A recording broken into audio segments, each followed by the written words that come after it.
வணக்கம். பண்பு. நாம எல்லாரும் அடிக்கடி பேசுற ஒரு வார்த்தை. ஆனா இது உண்மையிலே எப்படி உருவாகுது? இதோட முக்கியத்துவம் என்ன? வாங்க, சின்னதா இருந்தாலும் ரொம்ப சக்தி வாய்ந்த ஒரு உரையிலிருந்து இந்த கேள்விகளுக்கெல்லாம் பதில தேடுற ஒரு பயணத்தை இன்னைக்கு ஆரம்பிக்கலாம். நமக்கு வழிகாட்ட போறது யாருன்னு பாத்தீங்கன்னா ஸ்ரீமத் சுவாமி சித்பவானந்தர். நாம இன்னைக்கு பார்க்க போற மூல உரையும் இதுதான். பாருங்க, இதோட வரிகள் பல வருஷங்களுக்கு முன்னாடி எழுதப்பட்டிருக்கலாம். ஆனா அதுல இருக்கிற ஞானம் இருக்கே, அது காலத்தையே கடந்தது. இன்னைக்கும் நாளைக்கும் என்னைக்கும் நம்ம வாழ்க்கைக்கு பொருந்தக்கூடியது. நாம பேச்சுவாக்குல நல்ல பண்பு கெட்ட பண்புன்னு சொல்லிட்டே இருப்போம் இல்லையா? ஆனா ஒரு நிமிஷம் யோசிச்சு பாருங்களேன். இந்த பண்புன்னா நிஜமாவே என்ன? அது எங்கிருந்து வருது? இதத்தான் நாம இன்னைக்கு ஆழமா பார்க்க போறோம். சரி, வாங்க நம்ம பயணத்தோட முதல் கட்டத்துக்குள்ள போலாம். முதல்ல பண்புனா என்னங்கிற அந்த அடித்தளத்தை, அதோட அடிப்படை வரையறைய ரொம்ப தெளிவா புரிஞ்சுக்கலாம். அந்த மூல உரையில பண்ப ரொம்ப சிம்பிளா வரையறுக்கறாங்க. என்னன்னா, நம்ம மனசுல பதியிற எண்ணங்கள், நம்ம செய்யற செயல்கள், இதோட மொத்த கூட்டு தான் பண்பு. நீங்க செய்யற ஒவ்வொரு சின்ன வேலையா இருக்கட்டும், நீங்க யோசிக்கிற ஒவ்வொரு எண்ணமா இருக்கட்டும், நீங்க உணர்ற ஒவ்வொரு உணர்ச்சியா இருக்கட்டும், இது எல்லாமே உங்க மனசுல ஒரு அழியாத முத்திரைய பதிச்சுட்டே இருக்கு. இந்த மேற்கோள் எவ்வளவு ஆழமானதுன்னு பாருங்களேன். நம்ம ஏதோ பெருசா நினைக்காம செய்யற ஒரு சின்ன உதவி, இல்லனா சும்மான்னு சொல்ற ஒரு சின்ன பொய்யே, நம்ம கிட்ட இருக்கிற ஒரு குட்டி பழக்கம், இது எல்லாமே நம்ம மனசுல ஒரு பதிவை விட்டுட்டு போகுது.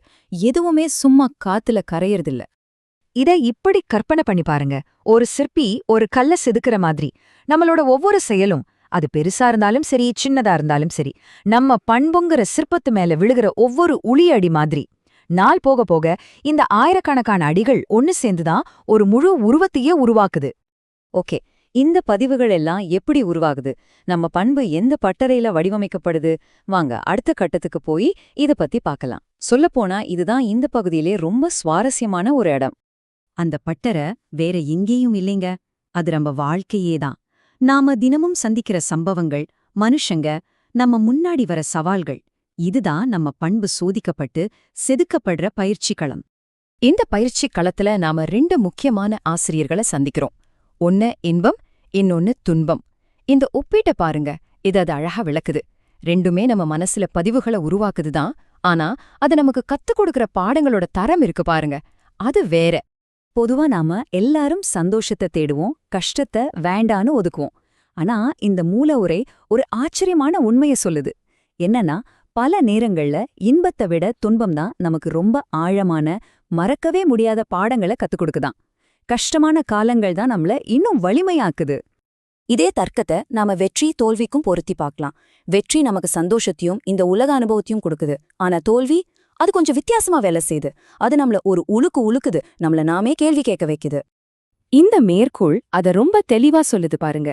அடுத்தடுத்து வெற்றி கிடைச்சா நாம ஒரு விதமான மயக்கத்துல இருக்கலாம். ஆனா ஒரு தோல்விதான் டமார்னு நம்மள தட்டி எழுப்பி வாழ்க்கையோட உண்மையான யதார்த்தத்தை நோக்கி நம்ம கண்ணை திறக்குது. அது ஒரு சக்தி வாய்ந்த வினையூக்கி மாதிரி. சரி, இவ்ளோ கஷ்டப்பட்டு இன்பம் துன்பம் வெற்றி தோல்வின்னு எல்லாத்தையும் அனுபவிச்சு ஒரு பண்பை உருவாக்குறோமே, இதோட உண்மையான நோக்கம் என்னவா இருக்கும்? வாங்க நம்ம பயணத்தோட கடைசி பகுதிக்கு போலாம். இதுதான் உச்சக்கட்டம். நாம பொறக்கிறோம், வளர்றோம், வாழ்றோம், ஒரு நாள் போயிடுறோம். இந்த முழு பயணத்தோட மிக உயர்ந்த நோக்கம் என்னவா இருக்க முடியும்? பணமா, புகழா, அதிகாரமா? அந்த மூல உரை என்ன சொல்லுதுன்னு பாப்போமா? இதோ பதில் வந்தாச்சு. நம்ம குணத்தை, நம்ம பண்ப ஏதோ சாதாரணமா இல்லாம ஒரு வலிமை மிக்கதா செதுக்கிறது தான் மனுஷ வாழ்க்கையோட உன்னதமான நோக்கம்மாம். இதுதான் நம்மளோட தலைசிறந்த படைப்பு. நாம நமக்கும் இந்த உலகத்துக்கும் விட்டுட்டு போற மிகப்பெரிய சொத்தே இதுதாங்க. அப்ப இந்த அலசலோட கடைசியில ஒரு கேள்வி உங்களுக்காக.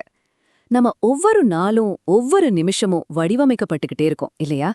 அப்படி பாட்டா இன்னைக்கு நீங்க சந்திக்கிற அனுபவம், அது சந்தோஷமா இருக்கலாம், கஷ்டமா இருக்கலாம், வெற்றியா இருக்கலாம், ஏன் தோல்வியா கூட இருக்கலாம். அது உங்களுடைய வலிமையான பண்பை உருவாக்க உங்களுக்கு என்ன பாடத்தை கத்துக் கொடுக்குது? கொஞ்சம் யோசிச்சு பாருங்க.